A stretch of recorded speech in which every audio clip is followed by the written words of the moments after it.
Thank God. This incredible HFY masterpiece found you today. Witness the legend starting now. My name is Rilovanto. Yes, I know it sounds like a detergent brand on some backwater moon. Save your chuckles. I'm a third-tier records aide at Vesper Crest Academy, which is the kind of place that turns promising cadets into legends or into memorial plaques with taste for light. I don't fight. I don't fly. I don't do heroic stunts while inspirational music swells. I watch and I write down what everyone later pretends they totally saw coming. So, when I tell you the day a human girl arrived and our gate bully tried to turn her into a public lesson and an instructor apologized to her seconds later, I'm not exaggerating. I'm underselling it if anything. Because if I told you what it felt like in the air, music, the way every antenna and nerve in the courtyard screamed at once, you'd call me dramatic. Which fine, I am dramatic, but I'm also right. Vesper Crest Academy sits on a cliff of engineered stone above a sea of cloud. A floating citadel pinned to a planet that exists mostly to look expensive. The front gate is not just a gate, it's a statement. 2 black alloy pillars, a luminous crest that shifts colors depending on rank recognition, and enough sensors to count your heartbeat, your hormone levels, and your last 3 bad decisions. The courtyard beyond it is where reputations are born, where first days get measured and silently categorized by predators wearing uniforms and smiling like professionals. That morning the air was sharp, cold enough to sting gill slits, warm enough for the furred species to stop whining.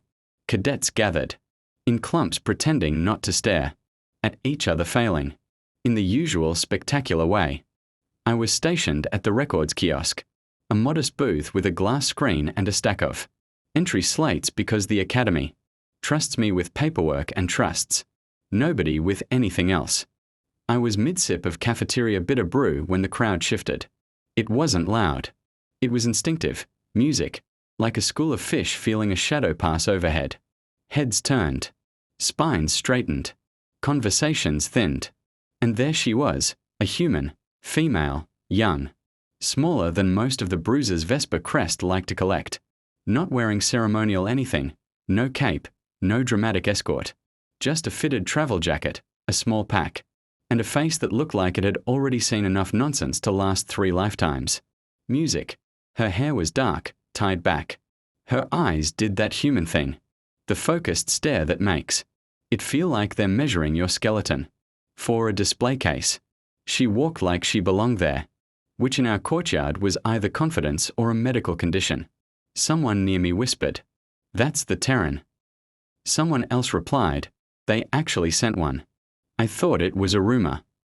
A third voice full of shaky pride said, "My cousin served near Terran space. He said never insult their food." That one made no sense, but people say comforting things when nervous. The human stopped at the threshold line, right before the gate sensors. She glanced up at the crest, then down at the slate in her hand. She didn't look around like a lost hatchling. She looked around like she was checking for the nearest exit in case we were all idiots. Which again, then a shadow leaned into her path. Dax Vorn. If you've never seen Dax, imagine someone took a boulder, taught it to sneer, and dressed it in a cadet uniform 2 sizes too small purely to offend the fabric. He was a Korak, heavy-boned, thick-necked with plated ridges along his brow. That made him look permanently disappointed. In the universe, he was also, and I say this with professional neutrality, an absolute menace. Dax had made a hobby of blocking the gate for first years. Not officially, of course. Officially, he was maintaining tradition. Unofficially, he enjoyed watching confidence evaporate. He stepped in front of the human and planted himself. Like the gate had grown muscles. The courtyard got quiet. In that special way where everyone pretends it's normal and nobody is staring while there. Eyes are basically glued to the scene. Dax looked down at her. He made it theatrical. He took his time like he was reading the label on a questionable piece of meat. "Well," he rumbled, loud enough to reach the far benches, "the academy is truly lowering its standards." A few cadets snorted. Nervous laughs, the kind that say, "Please don't notice I'm alive." The human tilted her head. That was it. Just hot, no bow, No flinch, no attempt to explain her existence. Dax blinked once as if his brain had expected fear and received a pebble instead. He leaned closer. You don't belong here. The human smiled. And it was small, polite, and somehow worse than any insult. Okay. Another. Blink from Dax. He lifted a thick finger and jabbed it toward the crest above the gate. This place trains real soldiers, real pilots, music, real combat leaders, not tourist mascots from the soft worlds. I heard a cadet behind me mutter, Terrans aren't soft. Someone else answered, shut up, he'll hear you. Oh, he heard everything. Bullies always do. Dax spread his arms wide. You want inside. You earn it. Tradition. You. Show respect. The human glanced past him at the gate, like she was considering walking around. Then she looked back at his face. What kind of respect? She asked. Dax's mouth curled. Kneel. Ask permission. I felt my stomach knot. Not because I cared about the human's pride. Pride is abundant. It grows on academy walls like mold. I felt it because of what came next. If she refused, Dax Vorn didn't accept refusal. He accepted submission or he accepted violence, and he made sure both were public. The human's eyes moved over him again. Slow. Not afraid.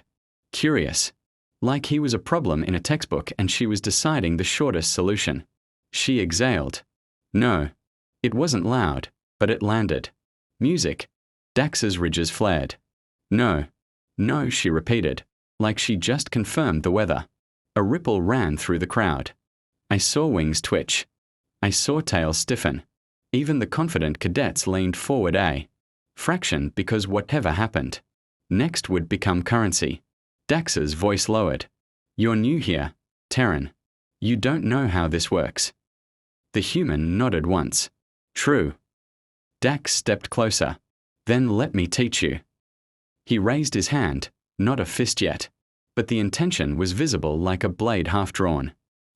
Music. And that's when I saw the instructor. Instructor Maiko Jin. Yes.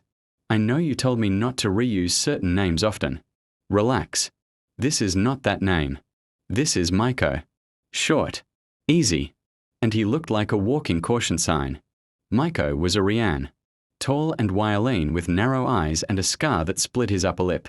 He'd been a frontline operator before he became an instructor, which meant he had that calm, tired look of someone who has survived enough explosions to stop finding them interesting.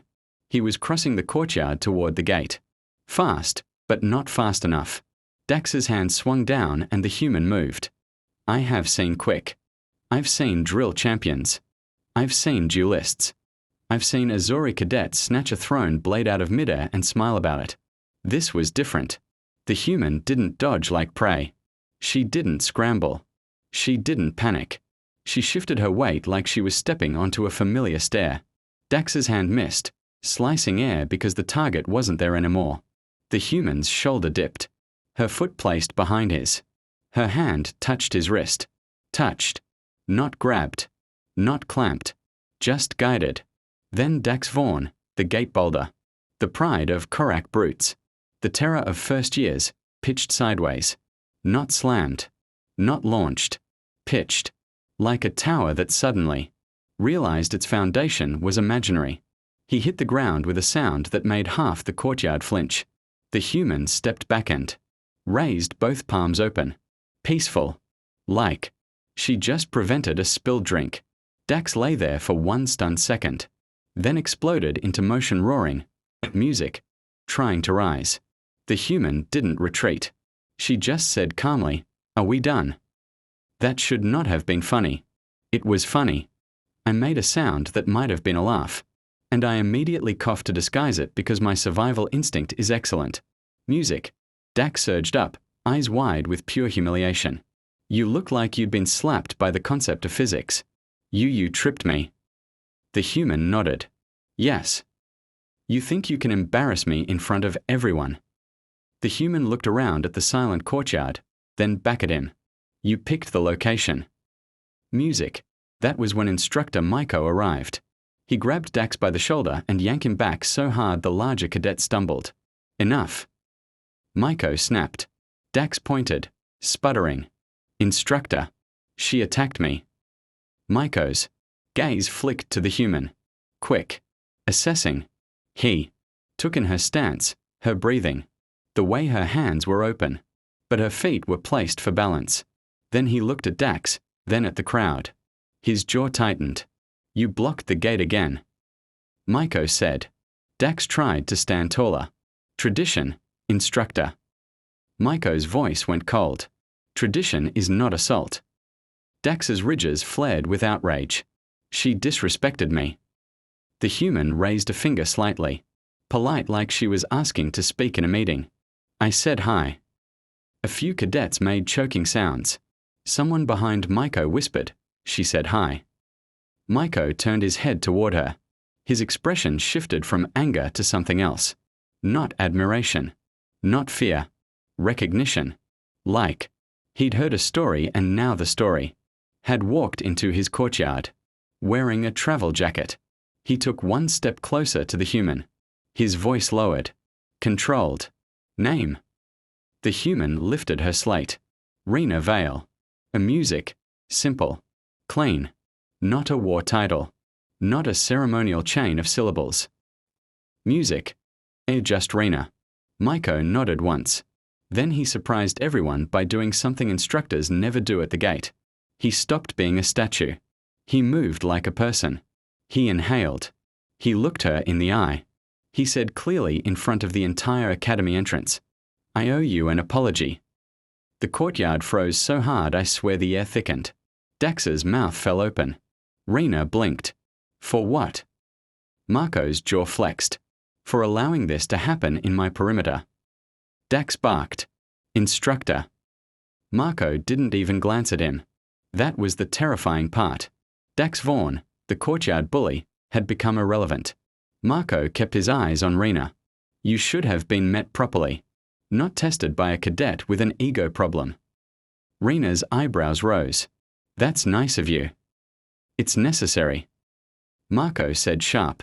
This academy is not a playground for peacocks.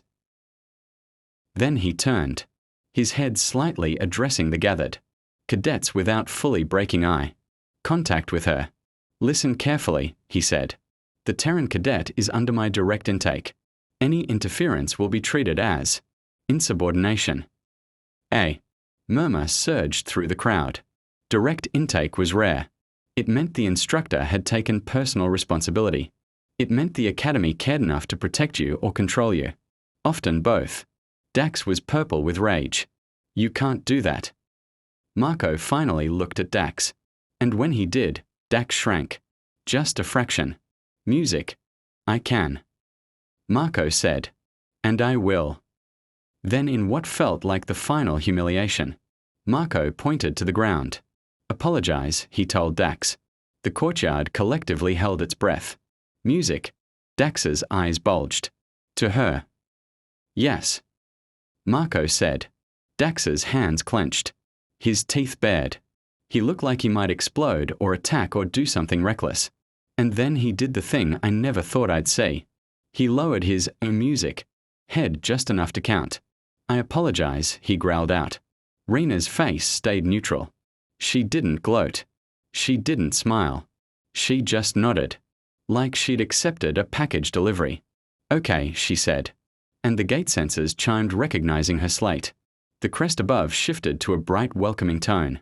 Rina stepped forward.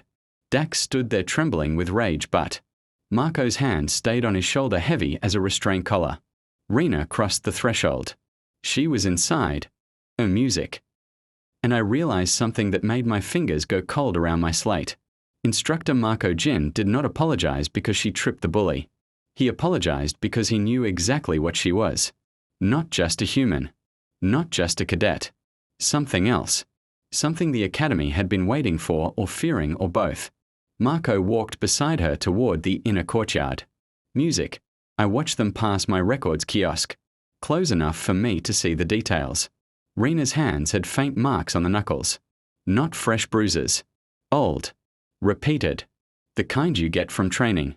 Not accident. Her breathing was steady. Her eyes scanned the academy grounds with a calm that felt practiced. Marco spoke quietly to her, but I caught fragments. You were delayed. Docking bay line was slow. You were not supposed to enter. Through the public gate. I like walking. Marco made a sound that might have been a sigh. Of course you do. They approached the inner yard where the first years would be, assigned to squads and quarters, where the real social sorting would begin. The crowd started to break apart, buzzing with gossip. I heard someone say he apologized to her. Another voice. He made Dax apologize. A third. She dropped him with one move. Someone behind me with the soft voice of A. Scholar species whispered that wasn't a move. That was a less I tried to return to my work. I truly did. But curiosity is a disease. And I am chronically ill. So I did what any sensible records aide would do. I followed. Not openly. And not suicidal. I drifted along the edge. Clipboard in hand. Looking like I belonged. Nobody questions a person holding paperwork. Paperwork is invisible armor. Inside the inner courtyard, music. The intake officers were lined up, each with their squads. Cadets stood in rows.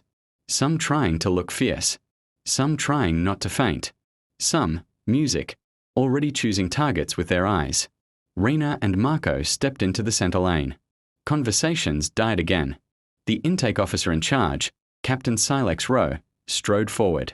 Captain Rowe was a veil in all sleek muscles and polished authority, with a voice that could slice metal. His gaze landed on Rina. He measured her like a weapon shipment. Terran cadet. Rowe said, "You are late." Rina held up her slate. I arrived on schedule. The gate had a situation. Rowe's eyes flicked to Marco. Marco's expression tightened. I handled it. Rowe stared at Rina again. You will address your superiors with proper form. Rina nodded. Yes, Captain. Then she added in the same calm tone, what's the proper form here? Every world does it differently. Rowe's nostrils flared slightly. You will learn. Rina smiled. Small. Polite. That same expression that said, I'm listening, but I'm also aware you might be silly. Rowe turned to the assembled cadets. His voice rose. Music. Vesper Crest is not kind, he declared. It is not gentle. It does not care about your pride, your lineage, your excuses. It cares about results. You will be tested until you either adapt or you leave. Rina's eyes stayed forward. Rowe paced. Some of you believe you are predators. Some of you believe you are unbreakable. Some of you believe this academy exists to polish your greatness. He stopped pacing and pointed toward the training domes visible beyond the yard. Sleek black structures that looked harmless until you remembered what happened inside them. It exists to remove your illusions. Cadets shifted, swallowed. Rowe's gaze swept them. Then he said the thing that made my stomach drop. Today's intake includes an experimental placement. Music. A collective murmur. Rowe continued.